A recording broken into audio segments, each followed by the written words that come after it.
नमस्कार, good morning, जोहार। आज के इस नए वीडियो में आप सभी छात्र छात्राओं का स्वागत है। आज एक नए वीडियो के साथ फिर हम लोग जुड़ रहे हैं। इंडियन पॉलिटी सब्जेक्ट से ही पूछे गए जो पूर्व के एग्जामिनेशंस में जो क्वेश्चन पूछे गए हैं उन सारे क्वेश्चंस का डिस्कशन के साथ। तो चलिए शुरू करते हैं। आज का पहला सवाल आपके सामने है कि निम्नलिखित में से कौन सा शब्द भारतीय संविधान की मूल प्रस्तावना का हिस्सा नहीं था। तो आप सभी दोस्तों को पता होगा कि इसका सही जवाब होगा धर्मनिरपेक्ष। चूँकि अभी देखिएगा कि प्रस्तावना में ये जो धर्मनिरपेक्षता यानी पंथ निरपेक्षता जो शब्द है वो 42वें संविधान संशोधन के द्वारा 1976 ईस्वी में जोड़ा गया था। यानी संविधान के 42वें संशोधन के द्वारा 1976 में जब भारत की प्रधानमंत्री श्रीमती इंदिरा गांधी थी और देश में राष्ट्रीय आपात लागू था, नेशनल इमरजेंसी लागू था, तो उस समय इंदिरा गांधी के काल में ही संविधान में 42वां संशोधन किया गया।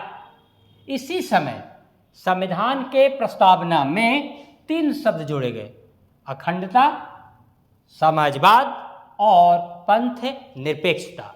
यानी मूल संविधान के प्रस्तावना में सार्वभौम यानी संप्रभुता, लोकतंत्रात्मक व्यवस्था और गणराज्य ये शब्द जुड़े हुए हैं। लेकिन 1976 में 3 शब्द जोड़े गए। पहला शब्द अखंडता, समाजवादी यानी समाजवाद और तीसरा पंथ निरपेक्षता। सवाल यही पूछ रहा है कि संविधान के मूल प्रस्तावना में इनमें से कौन सा शब्द नहीं था, यानी मूल संविधान के प्रस्तावना में कौन सा शब्द हिस्सा नहीं था। सही उत्तर क्या होगा? धर्म निरपेक्षता। क्लियर है यहाँ तक? चूंकि ये बाद में 1976 में जोड़ा गया और वो संशोधन याद रखना है, चूंकि एग्जामिनेशन में कई तरीके से क्वेश्चन पूछे गए अभी तक। जैसे पूछ देगा यही कि पंथ निरपेक्षता किस संविधान संशोधन के द्वारा जोड़ा गया। उत्तर होगा 42वां संविधान संशोधन।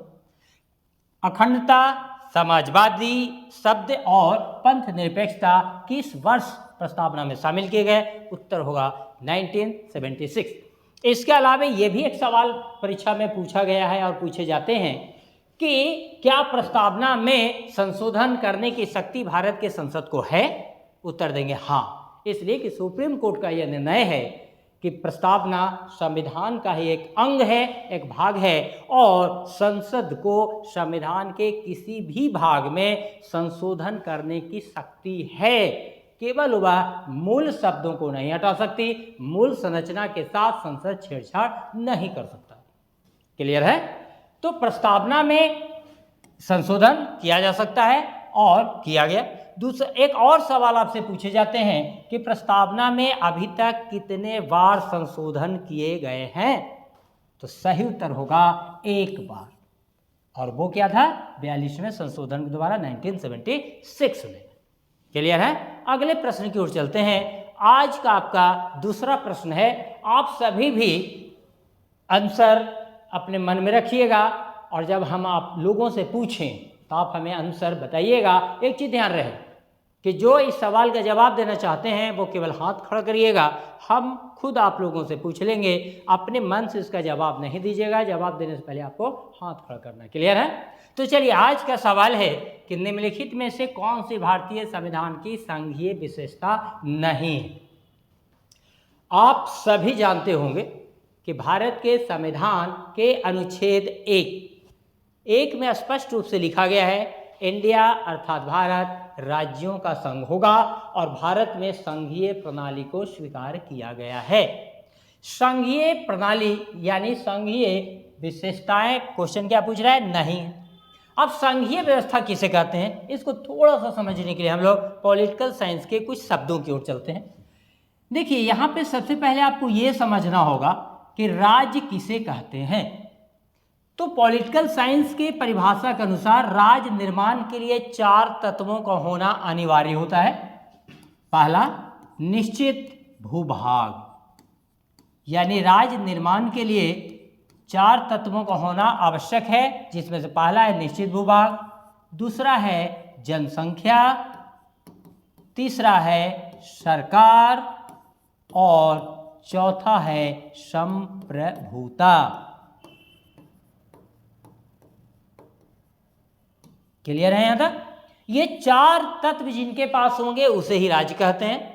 इस प्रकार अगर हम चारों तत्वों की बात करें, पॉलिटिकल साइंस के परिभाषा की बात करें, तो Bharat, Pakistan, America, France, Britain आदि राज्य हैं।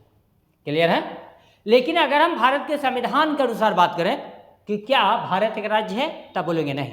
भारतीय संविधान भारत को एक संघ घोषित कर रहा है और संघ में शामिल जो प्रांत हैं उनके लिए राज्य शब्द का प्रयोग संविधान में किया गया है। इसे एक लाइन में, यानी पॉलिटिकल साइंस के परिभाषा के अनुसार झारखंड एक राज्य है या भारत, उत्तर देंगे भारत।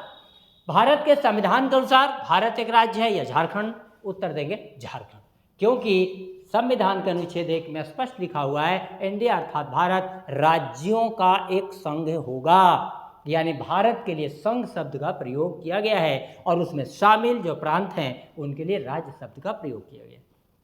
क्लियर है? पॉलिटिकल साइंस के परिभाषा के अनुसार कहता है कि राज्य 2 प्रकार के होते हैं, यानी राज्य 2 प्रकार के होते हैं, एकात्मक और संघात्मक। क्लियर? एकात्मक राज्य और संघात्मक राज्य। एकात्मक राज्य किसे कहेंगे? तो ऐसा राज्य जहां पे शक्तियों का केंद्रीयकरण किया गया हो, यानी शक्तियों का विभाजन नहीं किया गया हो और सारी एडमिनिस्ट्रेशन पावर, शासन प्रशासन की सारी शक्ति एक ही सेंटर में, एक ही केंद्र में निहित किया गया हो, ऐसे राज्य को एकात्मक राज्य कहते हैं, जैसे चीन। क्लियर है? इसी प्रकार संघात्मक राज्य का अर्थ होता है कि ऐसा राज्य जहां पे शासन की शक्तियों का विकेंद्रीयकरण किया गया हो, अर्थात उसका विभाजन किया गया हो, उसे हम लोग संघात्मक राज्य कहते हैं। अब इसकी पहचान क्या है? तो संघात्मक राज्य विश्व में कौन है, इसकी आसान सा पहचान है, उसकी विशेषता है कि वहाँ पे 2 तरह की कम से कम सरकार होगी, यानी दोहरी शासन व्यवस्था होगा, दोहरी सरकार होगी। ये संघीय प्रणाली की सबसे बड़ी विशेषता है, संघीय राज्यों की विशेषता है। क्लियर? साथ ही साथ जब 2 सरकार होगी तो स्वाभाविक है कि दोनों के बीच में विवाद ना हो, तो प्रशासन के विषयों को बांटा जाएगा, यानी शक्तियों का विभाजन होगा, प्रशासनिक विषयों का, शासन के विषयों का विभाजन होगा।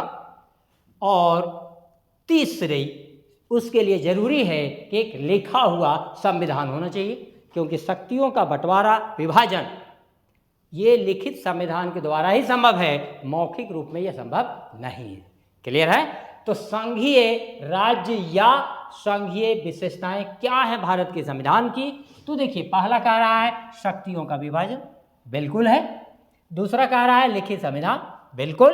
तीसरा कह रहा है दोहरी सरकार। ये तीनों संघीय संविधान की विशेषता है, संघीय राज्य की विशेषता है, लेकिन ऑप्शन के अनुसार इसका बी उत्तर नहीं होगा।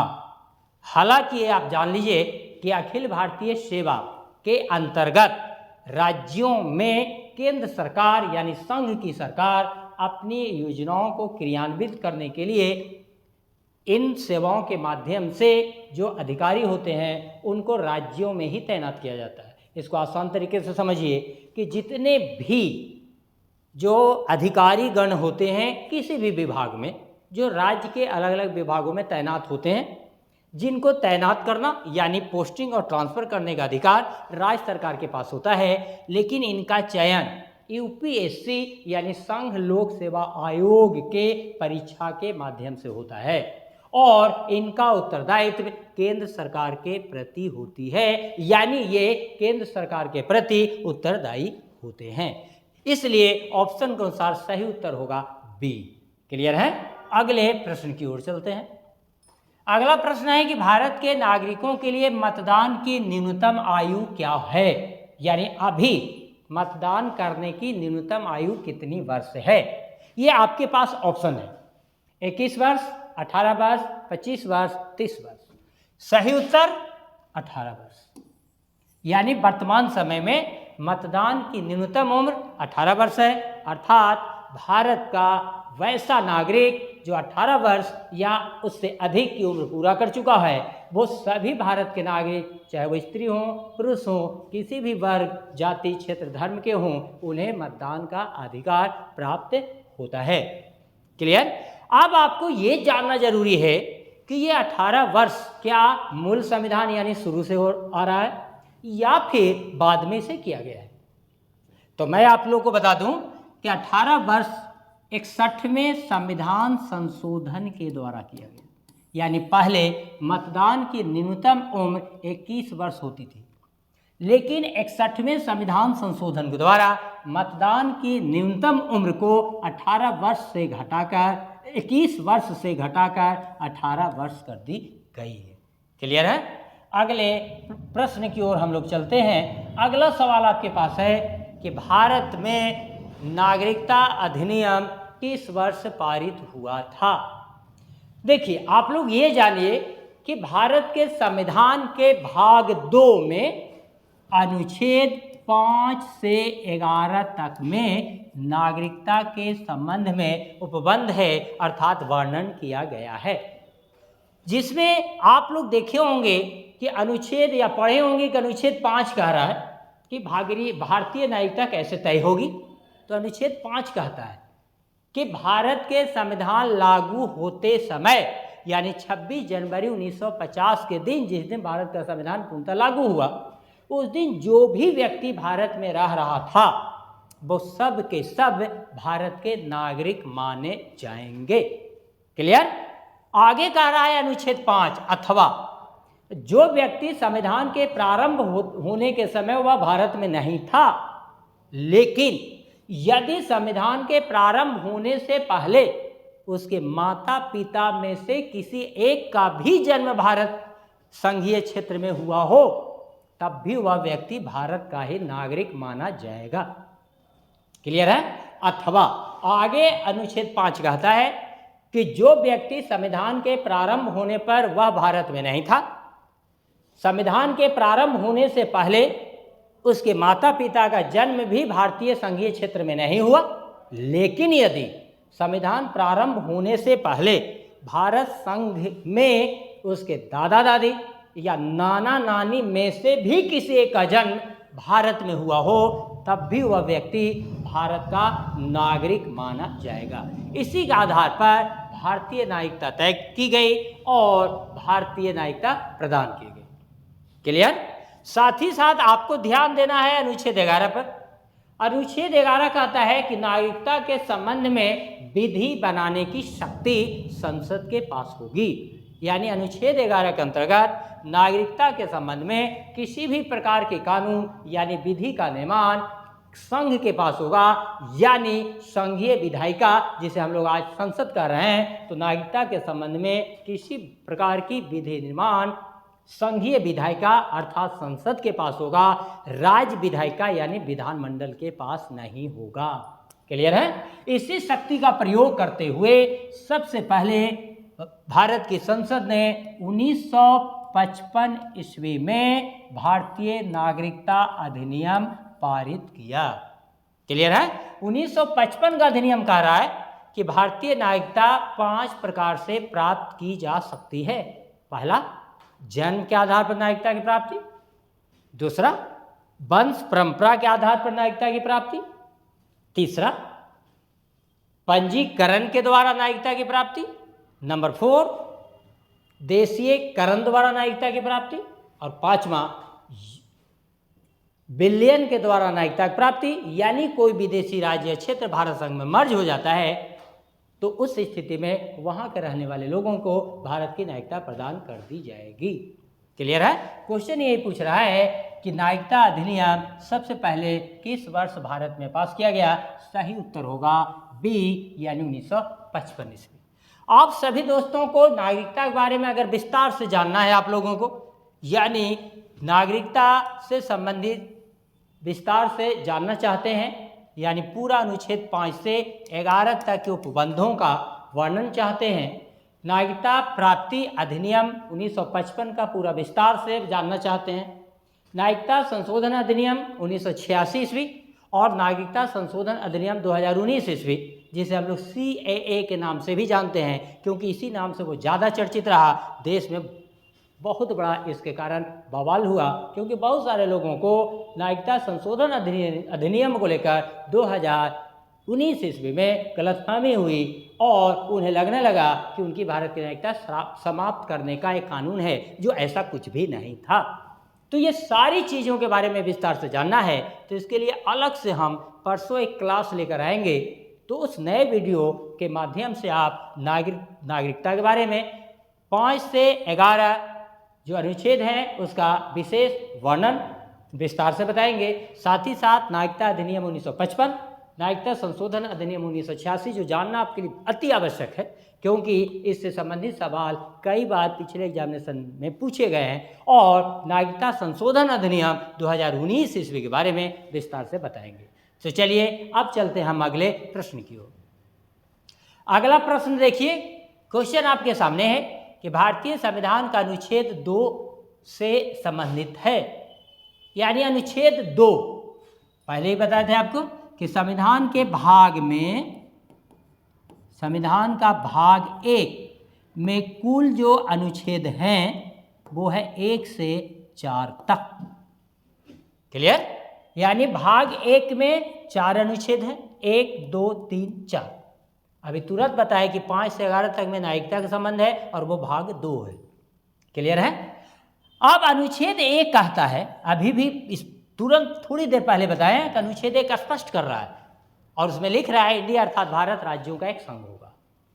अनुच्छेद 2 कह रहा है कि कोई भी विदेशी राज्य या विदेशी क्षेत्र भारत संघ में मिलना चाहता है तो उसके लिए भारत की संसद निर्णय करता है, अर्थात किसी भी विदेशी राज्य या क्षेत्र को भारत संघ में मिलाने के लिए भारत की संसद को राष्ट्रपति की पूर्व अनुमति से विधेयक लाना होता है, उसे पास करना होता है, तभी किसी विदेशी राज्य या क्षेत्र को भारत संघ में शामिल कराया जा सकता है। यही सवाल पूछ रहा है अनुच्छेद 2 में क्या है।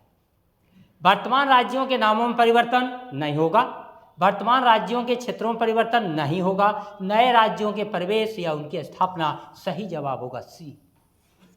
क्लियर है यहां तक?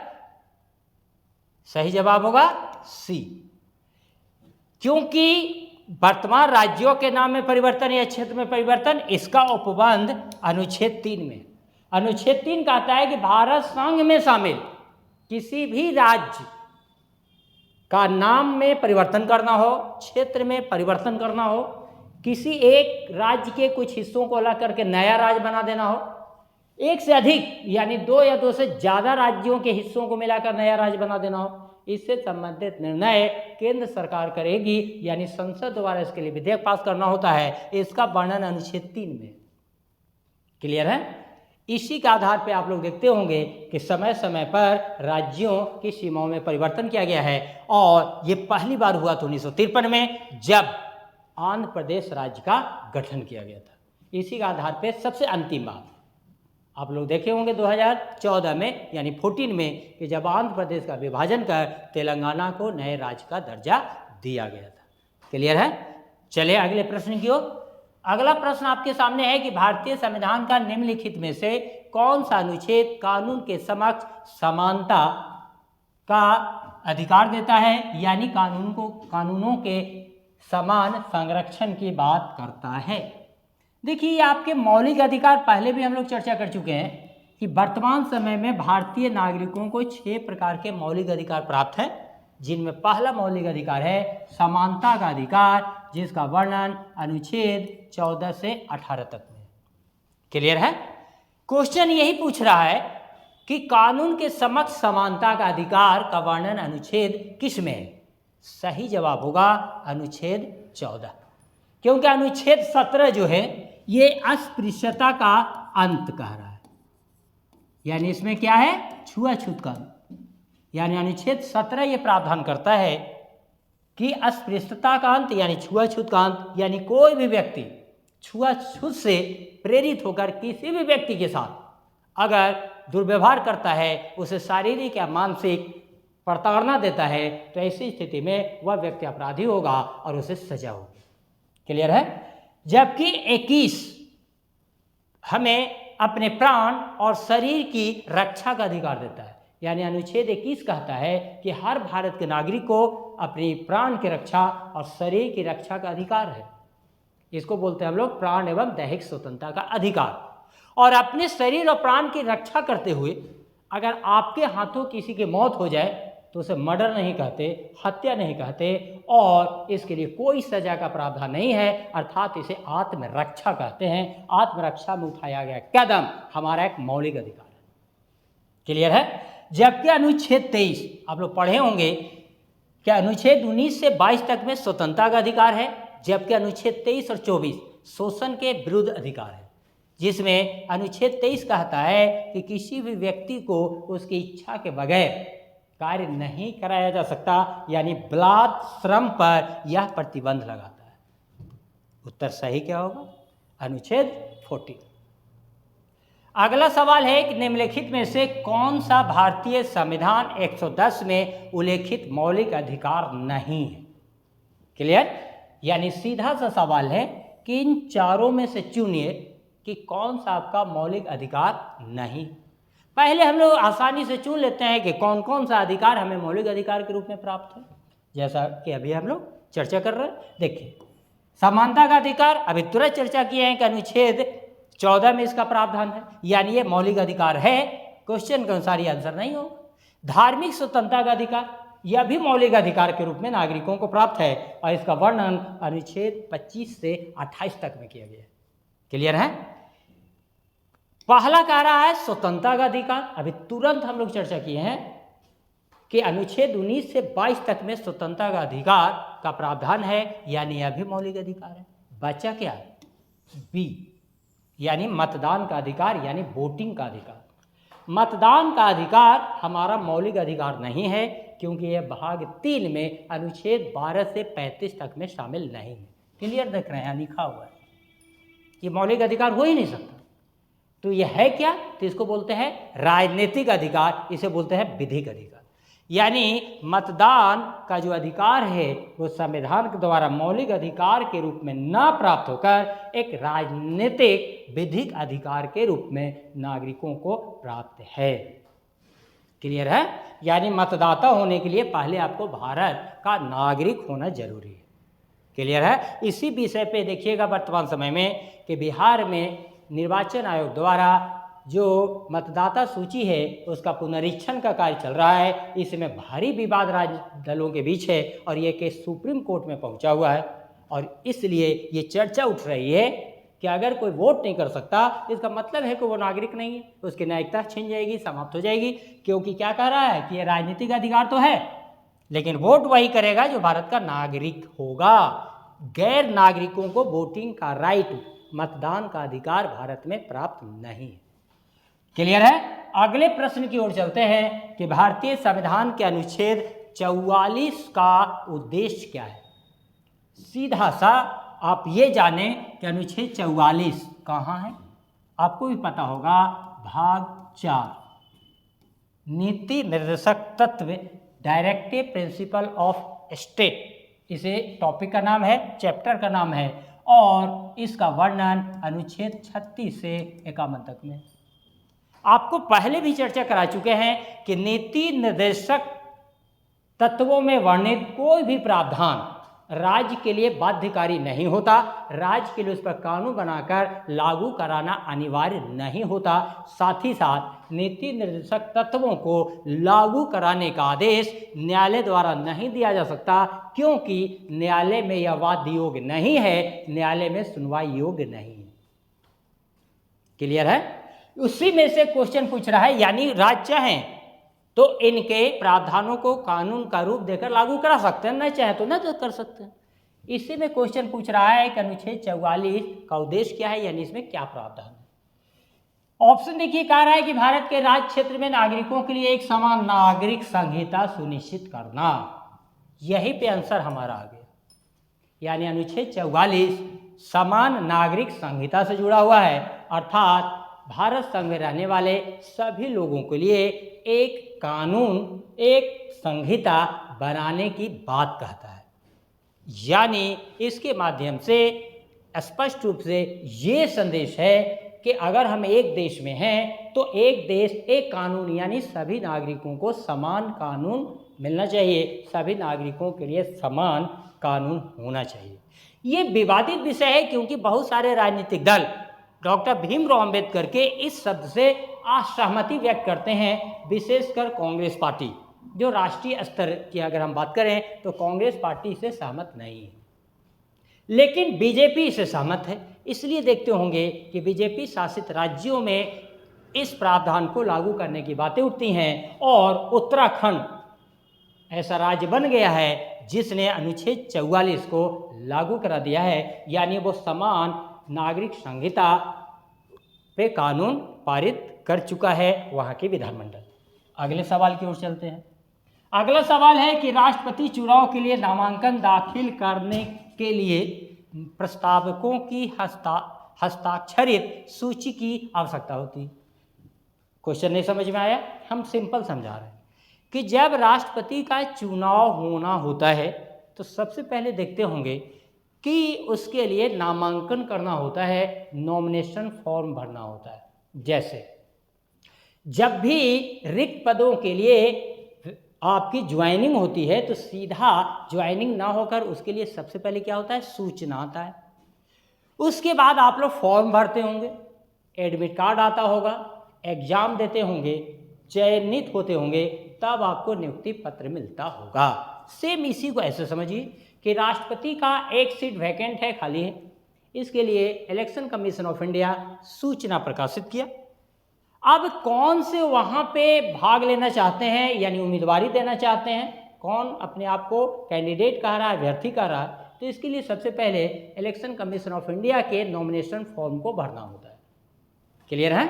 उसके बाद उसकी जांच होती है, सब कुछ ठीक पाया गया तो निश्चित तिथि को वोटिंग होता है और जो जीत जाता है वो भारत का अगला राष्ट्रपति होता है। क्लियर है? क्वेश्चन यही पूछ रहा है कि राष्ट्रपति के जो उम्मीदवार होंगे जब वो नामांकन पत्र भरेंगे तो उसका नियम क्या है। तो कह रहा है कि राष्ट्रपति के उम्मीदवार के नामांकन पत्र पर कम से कम 50 सदस्यों का हस्ताक्षर होना चाहिए। कौन से सदस्य?